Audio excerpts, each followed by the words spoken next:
Hey, what's up guys, aarava here, and welcome to the start of this F1 2026 mod career season. We have done 3 seasons of My Team career mode on the F1 23 game so far, and now we're here at the 4th season, which in the timeline of this series is 2026. And of course, in real life, there is going to be a major engine regulation change and the addition of some new manufacturers to Formula 1. So here we are on the game with our own fantasy version of the upcoming 2026 season. Of course, if you did miss the pre-season episode, part 0 of this season, then be sure to go check it out before you see this one to get clued in on all of these different driver transfers, the different teams, how they're looking, because we've got not only Audi and Ford joining this F1 grid, we've also got Andretti and then Lamborghini partnering with us. We've made our own engine, we've chosen our own chassis, and now we're here. It is time to actually get going with this season. At the end of part 0, we purchased these upgrades, an ultimate rear downforce upgrade,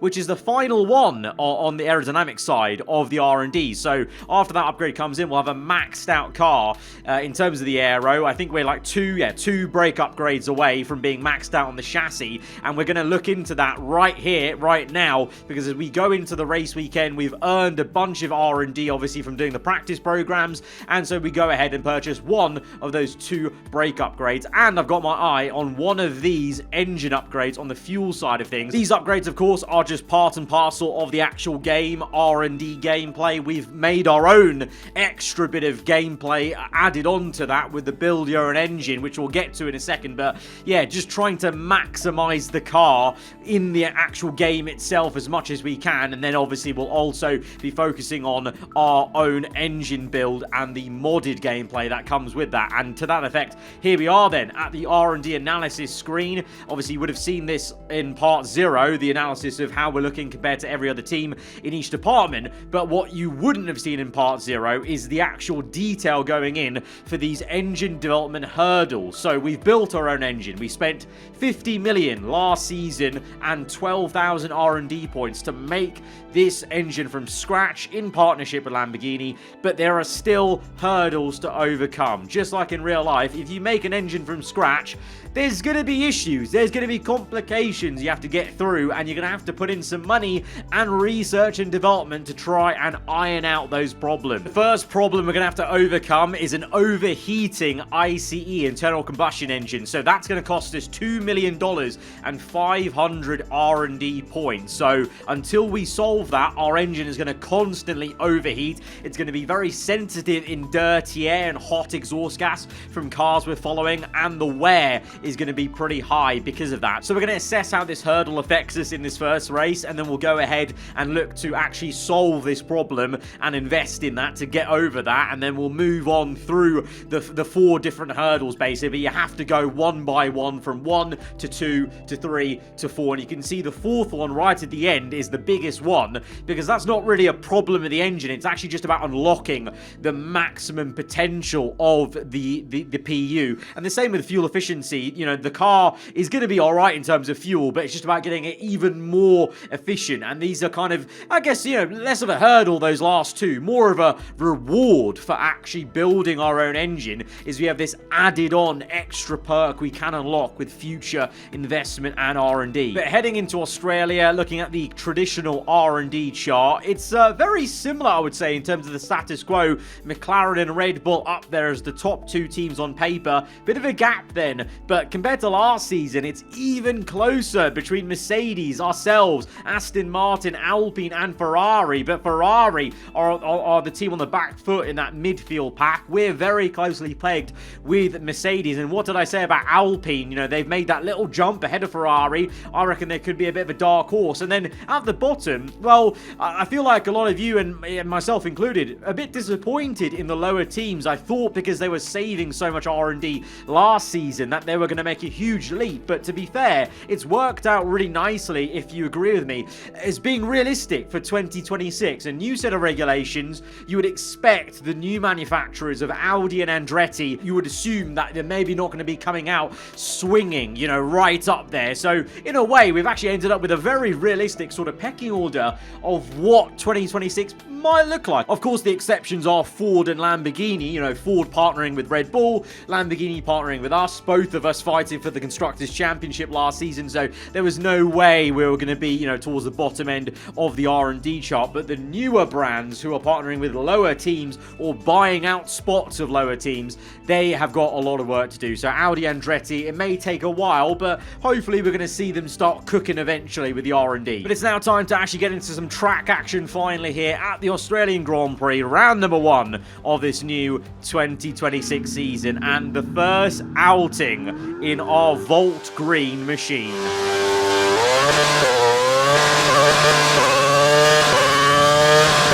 Yep, that's right, they're back. No more V6 engines for us in this alternate F1 universe. The V10s are back in Formula 1. We had an engine regulation change. No one said what kind of engine we had to change to. Of course, being a game, we can make that choice. And unlike in real life where they're going to be sticking with the V6s, we've got V10s powered by 100% synthetic sustainable fuels. It's the dream. Now, obviously, with the game, there are limitations. The rev limiter is there, so it kind of limits how screamy these engines can be, if that's not really a word, but I'm going to use it anyway. So I will admit, these V10s, it is a V10 engine mod, but they do sound a bit more towards a V8 in a way. But at the real high end of revs, in like 7th and 8th gear, they do have a bit of that real screech scream. So yeah, just humour me basically, but you get the gist of it. We don't have the vacuum cleaners anymore. We have the proper Formula 1 sound back in this series. And it's a decent qualifying for us, not so much for some of the newer teams. Andretti right there at the bottom. Gulf Williams, they'll be a bit disappointed because Williams were looking a bit better at the end of last season, and Alfa Romeo has get outdone by the new Audi Sport team. They'll be pretty happy getting out of Q1, Teo Pourchaire and Carlos Sainz. But at the top end, well, it looks like Liam Lawson has really got into a rhythm already with his new McLaren team and his reigning world champion teammate Oscar Piastri. It really is maybe going to be the same sort of target as we had in 2025. McLaren up there, Red Bull a little bit slow in Q1, so let's see how they do in Q2. But of course the difference is here, we are now not investing in building an engine for the entirety of this season. We've made it. We've got a few hurdles to overcome and spend some R&D and money, but the rest of it can just be on pure car development and trying to max out this car. But here we are in Q2 on a hot lap, and Fernando Alonso in his new Red Bull Ford being an absolute menace. Fernando, what was that? He's on an in-lap, I'm pretty sure. He's not even on an out-lap. He's coming in at the end of this one. He's decided just to park it on the exit curve there. Absolutely ruined that first flying lap. Thankfully, had enough fuel to go for a second run on that same set of tyres, so we're not wasting a set of tyres in this Saturday qualifying. But not ideal, but hopefully this lap is going to be good enough just to get us through up into third place, just behind Lando Norris and Liam Lawson. Again, looking pretty quick. By the end of the session, though, Piastri goes top, and it's, well, Red Bull have finally turned up then, so it really is going to be McLaren against Red Bull, maybe once again. And can we be, again, a nuisance to those two teams? But what did I say about Alpine? Look at Alpine. Both Alpines are through into the top 10. Albon's done very well to be the only Aston Martin in there. Verstappen drags the Ferrari up into the top 10, and Mercedes, they'll be disappointed. They, on paper, are just a little bit quicker than us, technically, in the R&D chart. So Russell and Leclerc, they'll be annoyed with that. The Alpine boys will be ecstatic with that, and it makes for a very interesting top 10, maybe, as Piastri goes quickest of all. But I'm feeling good about our car, you know. I think you can really tell in Sector 2 how quick it goes down that straight. A little bit iffy on the rear end there, but we've got power in this car, in this Lamborghini engine of ours. And across the line, third place, only 500ths of a second off Piastri there. But the second lap times are coming in. Gasly goes provisional pole. Can you believe it? We're down to fourth place though. But Gasly showing what the car's really got over one lap. We've not had a great lap, and it's a horrendous one by the end. We've cracked under pressure. We've dipped a tyre onto the grass. We're already 2/10 down nearly, but getting desperate at the end there and just making a crucial error. Dipping a right-hand tyre on the grass, and it sends us understeering off circuit. And in the end, it's a what? 9/10 off Pierre Gasly. I can't believe it's not even a glitch. Gasly and Lawson are separated by 800ths of a second, but both of them are nearly 7/10 clear of third and fourth place, which is a second row lockout for a Red Bull Ford. Unbelievable stuff from our teammate and the new boy at the top end, Liam Lawson. He's really taken to being in a top team here. Those two are on a different planet. Ridiculous stuff. For us P6, I'll take it. Bit frustrated at the mistake, but I've never been an amazing qualifier. Hopefully in the race we can jump up the order a little bit, but of course there is the ever looming cloud of reliability. This was just qualifying. This was little bursts of one lap pace. We're gonna really be out in the open in the race when it comes to this overheating ICE potentially. It's something we're gonna have to get over, but let's just see how it goes in this first race. It's time to begin properly the F1 2026 season.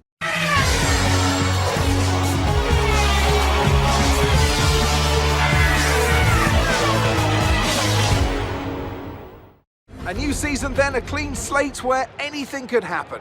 Natalie Pinkham is with me today as we get another year of Formula One underway. Well, it's clear, very clear conditions, and that makes it clear for the drivers because they don't have to worry and have that added distraction of fickle weather. They can concentrate on the driving and not everything else around them. A new era of Formula One is upon us. It is 2026 and it is a big stab into the unknown. For us, we're going a bit different on strategy. We've actually started on the soft compound tyre. I saved a set of fresh softs from qualifying, so I'm hoping to make the most of it on this race start. But there's big question marks about our engine, about the race pace as well. Things like fuel. One of the hurdles is fuel efficiency, and you wouldn't have seen it, but I've actually put in extra fuel in the car just to make sure we're covered off with that, because that also is an issue and is going to be an issue until we get over that development hurdle later on in this season. But the first hurdle to overcome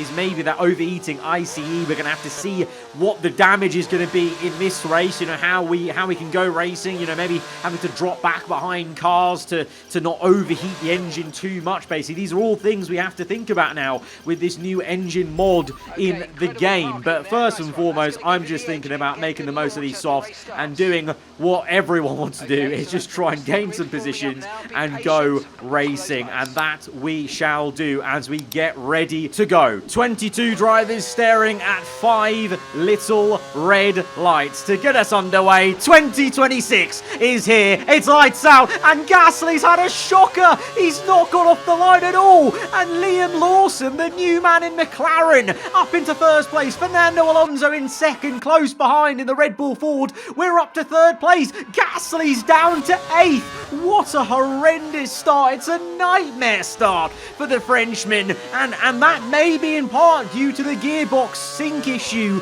in our PU, of course. That might be a problem, and Gasly has clearly suffered it at the start here. Lando Norris behind us in P4, and the reigning world champion Oscar Piastri in P5. But let's look at a replay then of pole position. He did so well, and it's a shocker. Oh, he literally didn't even get off the line at all. He got swamped left and right. The Alpines passed, McLaren's passed, and even the Aston Martin of Albon, I think that is, gets through into turn 1.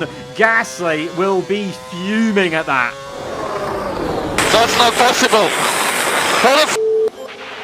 Yeah, I feel like there's probably only one way to react, and it was probably that from Pierre Gasly as we now focus back on him and the live action on lap 2 out of lap 29. Gasly trying to make up positions now, a far cry from P1, down in P8, looking to go round the outside of Alexander Albon. He's on the medium tyre, remember, which, you know, even though we've changed our chassis and we've got a new engine, this is still a My Team car. So, I feel like he's maybe made a bit of a gamble starting on mediums. We know if you've watched previous episodes of this series on this game, the medium tyre is pretty woeful on the My Team car, in my opinion. The hard tyre is amazing, and the soft's kind of in the middle, I guess. So that's why I didn't choose to go on mediums, and I wanted to save a set of softs. But at the moment, fighting going on all the way down the grid. Alfa Romeo versus Audi. Carlos Sainz looking to make some moves, and oh, Mick Schumacher's spun it. No! Oh no! Mick Schumacher's first race in Ferrari is going up in tatters. He's spun it, and he's down in stone dead last now. And that's going to elevate the Andretti boys. Sargent and Perez, of course, brand new team to Formula One, just like we had to do at the start of the My Team series. They've got a lot of work to do to take that car from the very start of their journey. As we now look into the top 2, and Fernando Alonso is going to make a move for the race lead. Alonso leads in the Red Bull Ford. Incredible stuff there. Him and Lawson swapping positions. Alonso obviously very experienced. Lawson not so much, but he's really taken to that McLaren. So I imagine, and I hope it's going to be a close fight between them two, and that won't be just Alonso waltzing off in the distance. And of course, we're there as well, pretty close behind, so hopefully we can stick in. But now we move on to lap 4, on board with Esteban Ocon at the moment, looking to maybe pressurise Lando Norris in the other Red Bull Ford, and he makes a mistake. He buckles under that pressure, and he locks up into turn 1. Ocon up into P5. Alpine, they're looking really solid. Ricciardo's a bit down the order, but honestly, I think if they upgrade at the same rate they upgraded in last season, they could genuinely be right up there. It just depends on that rate of development, as we see Gasly nipping at the heels of Lando Norris. But look at the train behind Gasly. I think Gasly's 100% got those gearbox sync issues. That is one of the hurdles of this very own engine we've made as we make a pass on Liam Lawson with DRS. The car is a little bit wobbly, I can't lie, on the rear end. We definitely are going to need that ultimate rear downforce upgrade. I think you can tell in a few corners where we're missing a bit of downforce compared to the cars around us as we look to try and keep up with Fernando Alonso. But we're now in the dirty, turbulent air of the Red Bull car, and Lawson is keeping up with this. So although we waltz past the young New Zealander, he's right on us, and he's actually gaining now with DRS of his own. And oh my god,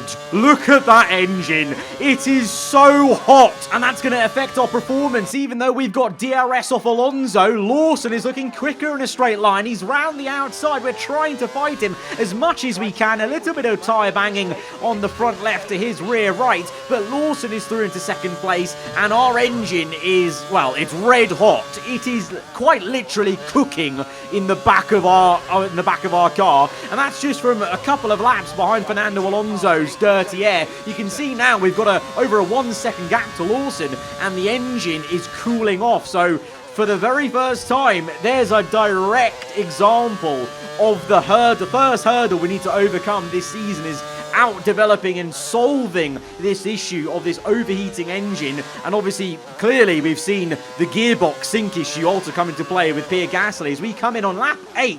Very early indeed. This is 3 laps earlier than we were scheduled to come in because 1, my engine was just too hot behind those guys, and 2, my softs actually wore out really quickly. Really unfortunate. I thought they were going to give me much more pace, but they just didn't, and they also wore out a lot quicker than I thought they would. So I don't know whether, maybe our new power unit's also affecting, the actual spin up of the rear tyres and, reducing the wear and, making the tyres wear out even quicker than they normally would. That's something we're going to have to see over the course of the season. But yeah, an early pit stop onto hards. And obviously you guys have clearly seen so far in this game how much I love the hard tyres with this My Team car. So let's hopefully see if we can get an undercut going and try and gain back on the top 2 as we see the Williams fighting the Alfa Romeo Haas, the Andretti boys, actually doing quite well to stick behind Zhou Guanyu in the Williams, to be fair. So they can be proud at least of sticking with, the small pack, although all of them are far off the pace, at least they're all together and Andretti just aren't,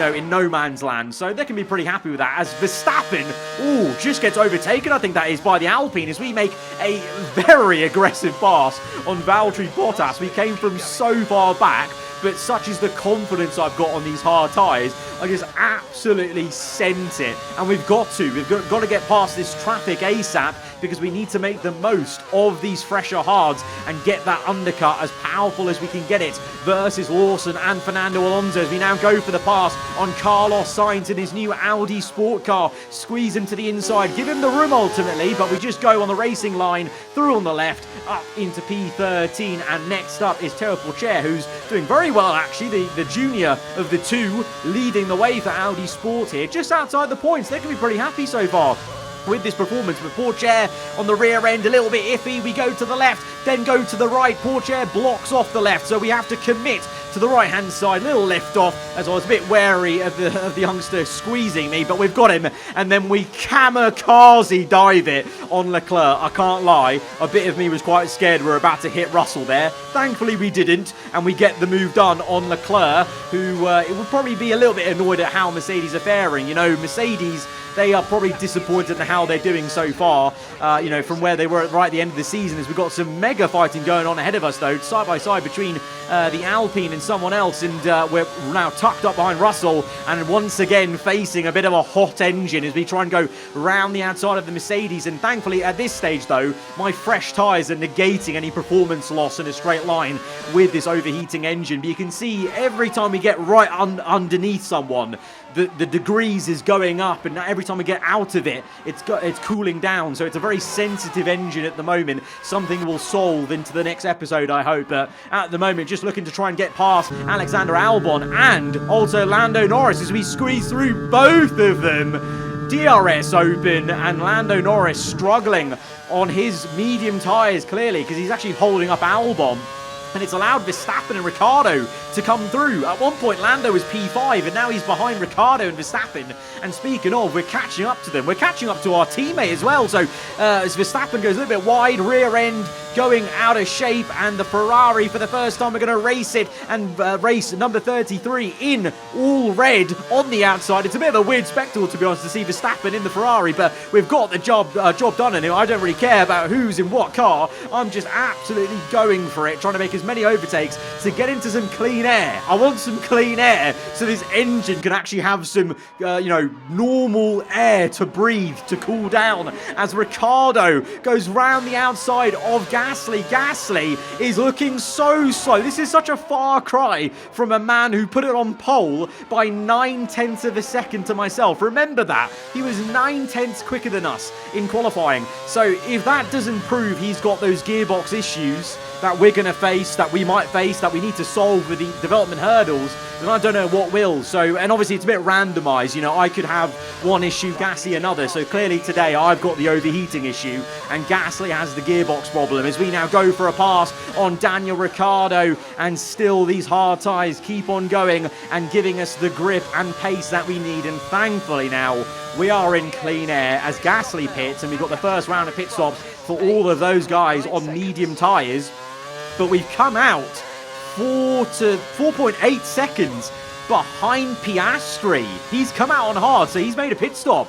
So it's really not worked. I tried to get an undercut, and clearly all that traffic just hindered me. And maybe also a bit was the overheating engine as well, as Tsunoda is out of this Grand Prix. The Japanese driver in his new Aston Martin Honda has to retire. And that's a very awkward place, I must say. Dear God, that's on the inside of the pit entry. That is a very dangerous spot to park it up there, but he's out of the Grand Prix.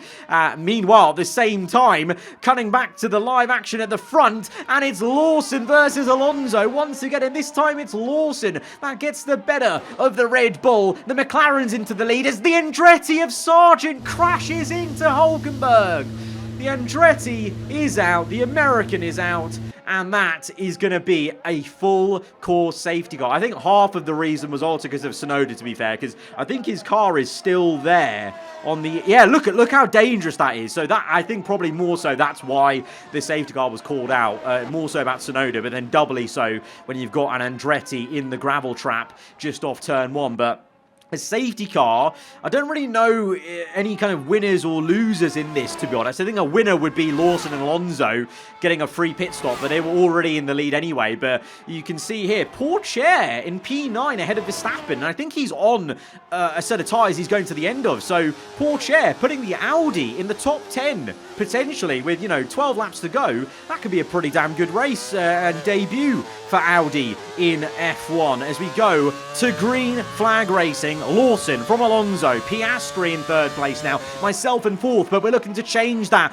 We're looking to overturn the overcut that Piastri got on us as we get immediately into third place at turn 1. Piastri, I think he got caught up a little bit too much watching Alonso and Lawson, and we just caught him napping there, and so we took our chance. Gasly as well trying to take his chance as he tries to split the two Alpines. I think he tried to go for 2 for 1 on there on the Alpine, but Ocon defending well. He remains in 5th place. Gasly up to 6th place. So Gasly recovering a little bit and looks like he's got a bit more pace about him, maybe, I don't know. And meanwhile, lap 19 then, 2 laps later, we've got Russell versus Mick Schumacher. The two former Mercedes teammates from last season. Russell round the outside, but both Ferrari and Mercedes will be disappointed at the performances. But I think more so Mercedes, because they were getting like some pole positions at the end of last season. So where is that pace gone for them? I guess they weren't great in the race, to be honest, last season either, but their qualifying pace equally just disappeared as one man who does have some pace is Esteban Ocon. He's just overtaken Piastri into P4.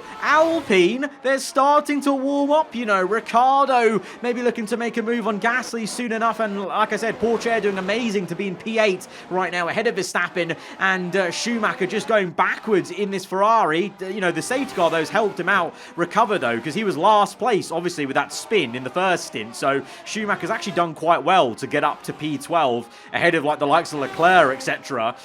Really well, actually, to be honest, if you really think about it. As Verstappen, though, his teammate, is going for it and trying to ruin the party for Audi, and Verstappen on the outside. Pourchaire and mediums, bit of a bold choice to go to the end, but so far it's working out for him. He defends very well against the Dutchman, but Verstappen is going to keep at it on the inside. Tyre in the grass for the Ferrari, and maybe the Mercedes. Ooh, looking, but just didn't make it 3 wide, and probably good he didn't. But Verstappen is through into P8, and Pourchaire hangs on to P9 as much as he can. But you've got Russell right up behind him, Albon as well, and there's a bit of a train forming, actually, to be honest, behind all of them. And meanwhile, Leclerc in the middle of that train, looking maybe to make a pass if he can. And meanwhile, Carlos Sainz, he's looking like he's struggling a little bit with that Audi compared to Pourchaire, as Russell, speaking of, overtakes Pourchaire up into P9. He is in the quicker car, though, to be fair. And on lap 22, this is for the lead. Lawson versus Alonso for the 3rd time so far in this episode. And Alonso makes that DRS pass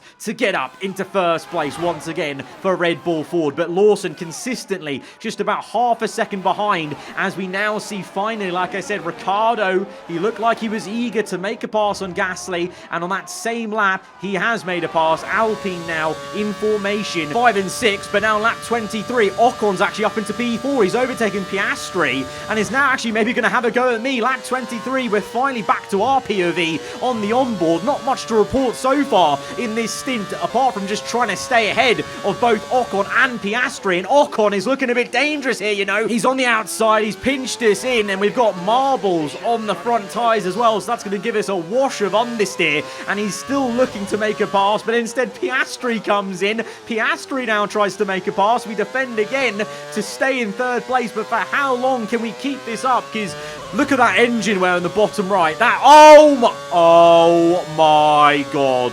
No. The engine's smoking. That's never a good sign. That is never a good sign The engine is smoking at the back of our car. We've got 5 laps to go. For how long can we keep this up realistically? We're literally a smoke screen now in front of Piastri, Ocon. Even Ricciardo is closing up a little bit. Piastri going for the move. He's tried to squeeze him, but with DRS, the McLaren's just a bit too quick there. We go and tuck in underneath his rear wing. He's a bit slow, though, off the corner, so we send it back on him, and he gives us the opportunity to re-overtake him, but now it's Ocon. That's going to be a problem, and the Frenchman goes completely around the outside of us. He actually gets the elbow out and sends us wide, and he's re-overtaken us. He's also got DRS for good measure to pull away from us, and Ricciardo is past Piastri. He's in P5. Alpine, oh no, Ocon locks up. I was about to say Alpine looking really good.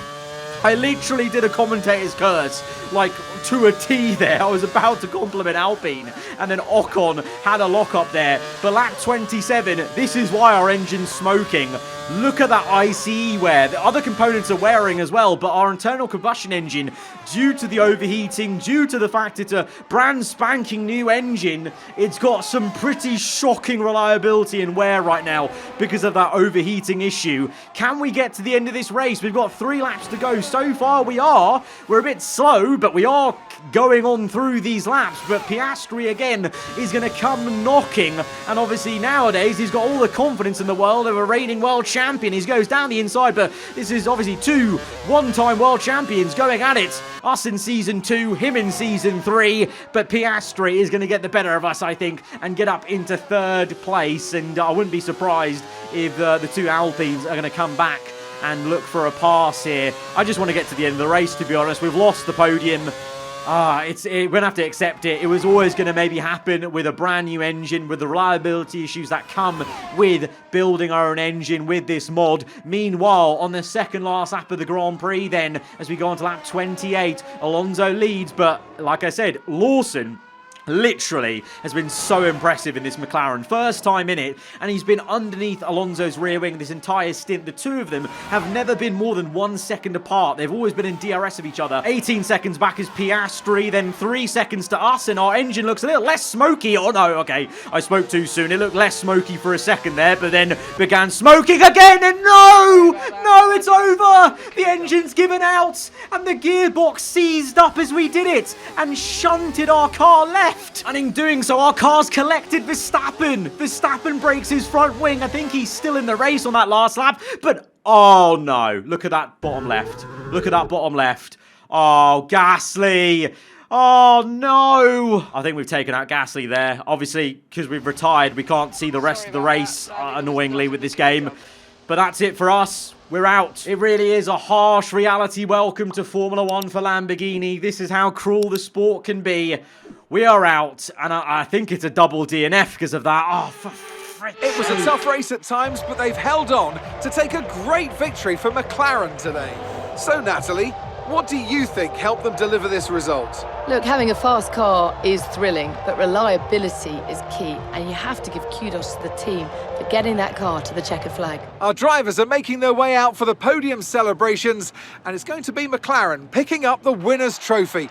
Congratulations to the entire team for that fantastic performance. It was always going to be a possibility. It was always going to be a possibility with this build your own engine mod for the game. You know, that's what we signed up for, challenging gameplay like this where we're on the back foot now, and I think we've scored 0 points as a team. Meanwhile, Liam Lawson, hang on a minute, let's just focus on this for a second. Liam Lawson's won. He was 2nd place, but clearly on the last lap, he overtook Fernando Alonso. We annoyingly, again, couldn't see it because of the way the simulation works for the rest of the race, but on that last lap, Liam Lawson wins the Australian Grand Prix in his first race for McLaren. He's won. Fernando Alonso, 2nd place at Red Bull Ford, and oh my god.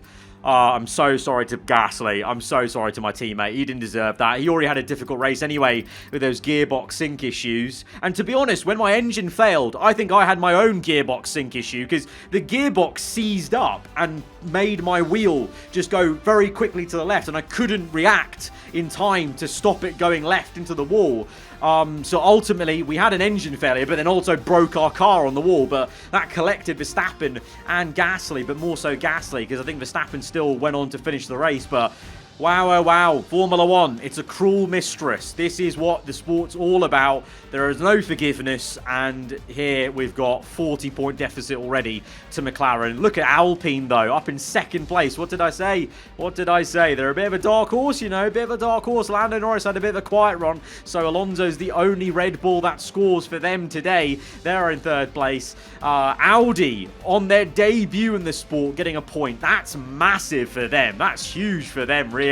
So kudos to them. Unfortunately, we couldn't do the same with Lamborghini, but obviously we know we can solve that overheating issue, and we will solve that next episode, guys. And that's part and parcel of this entire mod and this new gameplay that we're bringing to the series and to the game. Guys, if you have enjoyed this episode, though, be sure to hit the like button. Let me know what you thought in the comments below. If you're around here, then do get subscribed for weekly Formula One content. I'll see you guys next time. Goodbye.